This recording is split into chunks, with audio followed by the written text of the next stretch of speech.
我回来啦。回来了。同学会开心吗？还不错，就是觉得大家好像变化还挺多的。是吗？我给你打。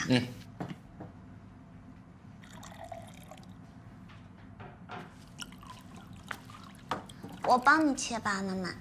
不用不用，你爸爸跟你聊会儿天，我来就行。哎，你说我们怎么会生出这么可爱的女儿啊？最近爸爸总是在想以前的事。爸爸记得你小时候身体不好，哎，不是感冒就是发烧的。我跟你妈带着你3天2头往医院跑。你这小鬼啊，一进医院你就哭啊。我们看你难受，我们也难受，但也没别的办法。你哥那时候年纪也还小，不太欢迎你的出现，总觉得你出现之后啊，我们就不怎么管他了。我还记得他在周记的笔记上写什么，宁可家里养条狗，也不想要你这个妹妹。哎，但是当他住院的时候，你哥见不着你啊，成天跟着我屁股后面问你在哪儿呢。有一天我就骗他说，我把你丢掉了。哎呀，当场把他吓哭了。这回忆啊，总是挺有意思的，感觉就像是昨天才发生的事。现在你跟你哥都长大了，明年你就20了，也开始谈恋爱了，再过几年就要结婚嫁人了。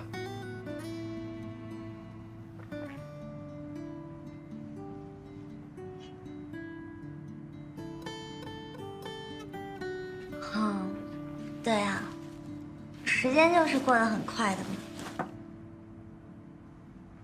芝芝，爸不是什么势利的人啊，也不会因为我们家里面生活条件还可以就有高人一等的想法，也不是说咱们家女儿谁都配不上。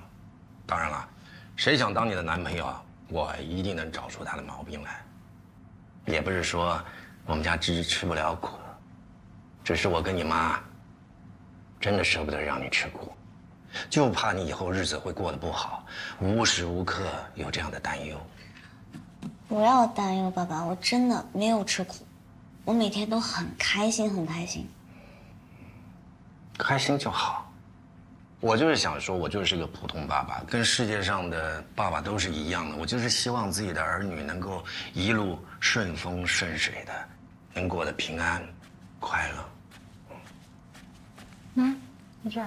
谢谢妈妈。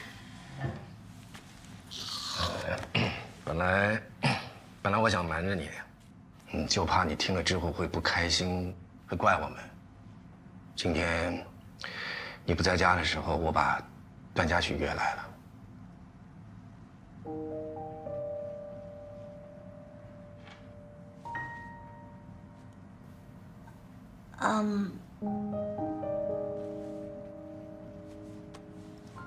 之前不是有说一起见面聊天吗？所以我不在的时候，那你们跟他说什么了？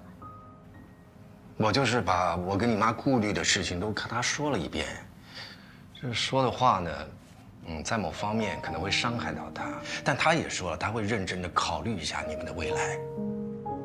你可能觉得，只是谈个恋爱，暂时没考虑这么多。但是如果要长久的相处下去，他们家目前这个情况，你真的得好好的想想。如果觉得不合适的话，那还不如分了比较好。对，芝芝，你要是不好意思跟段嘉许说，爸爸妈妈可以去说。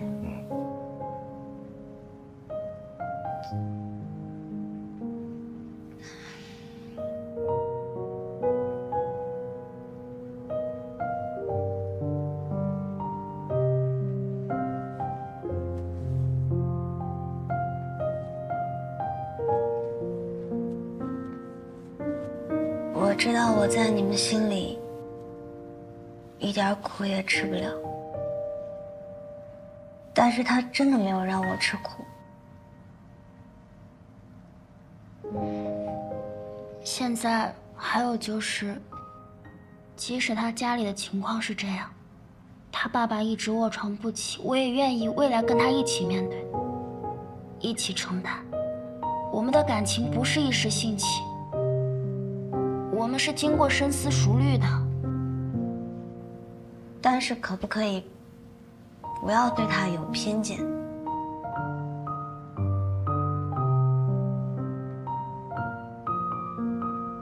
他家里的事情不是他可以去选择的。他已经受到很多偏见了，我没想到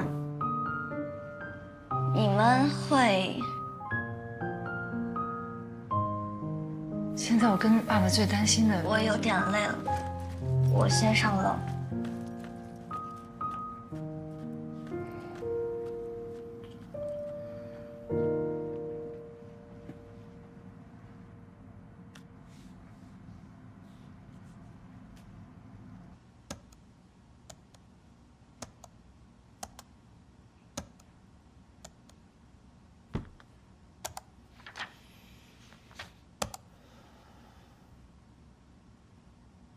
小段，你对芝芝一直很好啊，很照顾她，我跟芝芝妈妈一直很感谢。但如果是跟她谈恋爱，你们家目前这个情况，我跟芝芝妈妈确实是有点顾虑。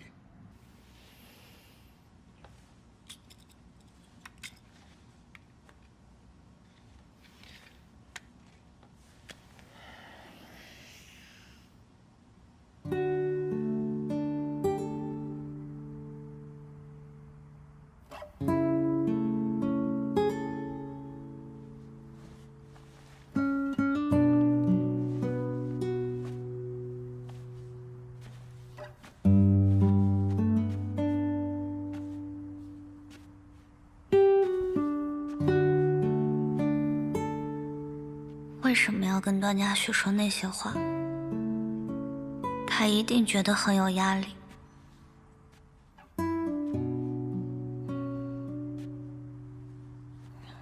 我应该怎么跟他说呢？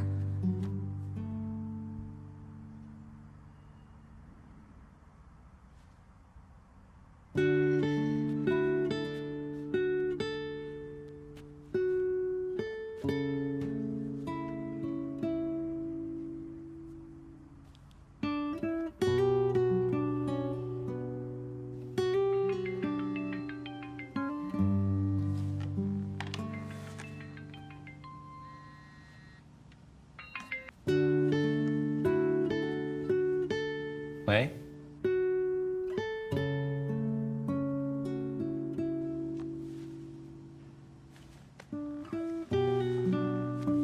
喂，傅小军按到了，没有。怎么了？那为什么不说话？